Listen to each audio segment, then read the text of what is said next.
A lot of effort to get one date. Bumble app makes women's first move easier. In the end, it was the data that killed me, says Penny about her decision to leave the dating app Bumble. If she opened the app, she might receive 100 likes, 25% of which she might be interested in. She would look at their profiles and write an individualized message. A few would respond, perhaps one would result in a date. That's a lot of effort to get one date, she says. It's exhausting. Bumble, billed as the feminist Tinder when it launched in 2014, this week announced it was taking action to relieve the administrative burden on its female users. It has given them the option of firing off a short pre-written question to potential dates rather than a carefully crafted missive after 70% of its female users said that they were becoming burned out. While it is not ditching the requirement for women to make the first move, its female users can now send a template question such as, what book or film changed the way you think, using the site's opening moves feature.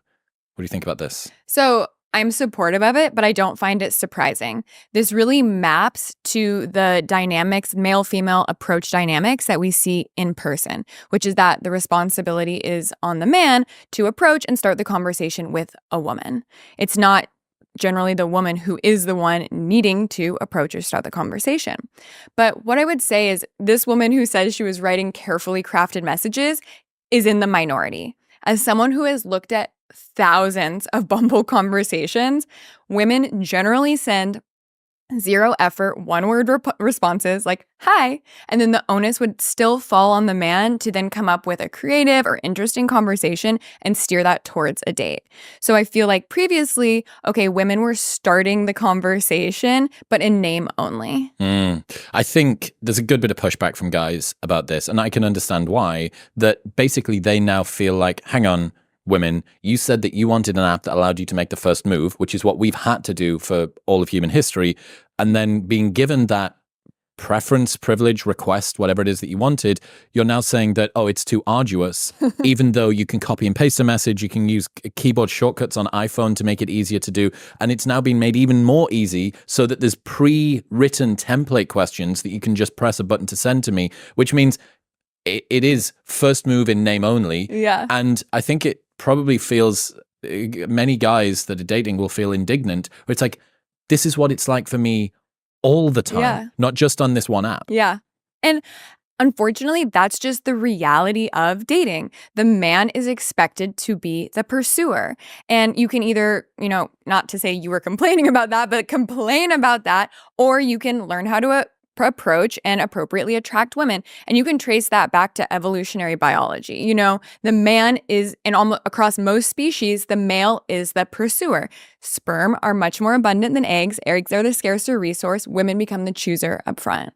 There's some interesting species where the reverse is the case. There's some birds, I think in some spiders, it's the same too. And the male is the choosier one, quite rightly, that the burden sort of switches, and men are the ones that get to choose, or the males are the ones that get to choose.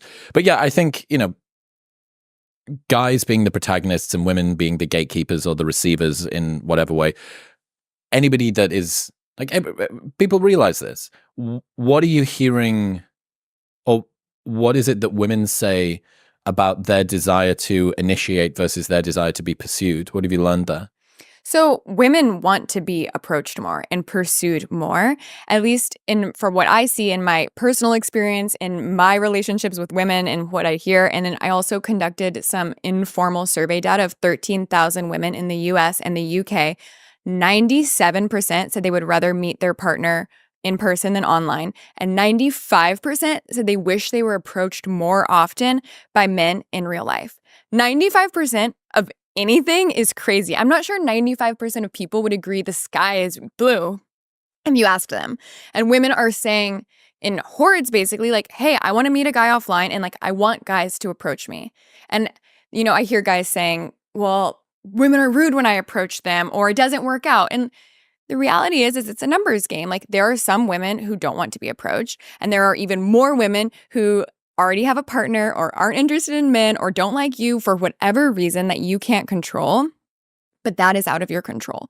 If you learn to approach appropriately, you're not going to be pepper sprayed or arrested or have some terrible thing happen if you talk to a woman in real life. Yeah, your sample was 13,000 single women in the US and the UK. I'm not sure what the age cohort was, but let's say that 50% of women are in a relationship, 50% are single, that actually turns 95% into 47.5%. Yeah. So for the guys that say, I've tried to approach women, what's the likelihood that each time I do it, it's one of the 5%? It's like, yeah, but you don't know, unless they've got a green badge that says, yes, I'm single, Yeah. you're not actually pre-selecting. Exactly. So you just have to approach more often. And I get it. It's hard. It can be anxiety inducing. You're oftentimes facing rejection.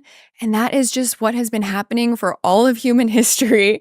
And I think we have become complicit with expecting things to be delivered to us. You can press a button on your phone and have any meal you want delivered to your door. All of your groceries come to your door. Anything you want to watch, you can press a button and watch that at that time. And I'm not anti-technology, but technology has made people lazy and expect to always get what they want when they want it. And dating and mating is not that way.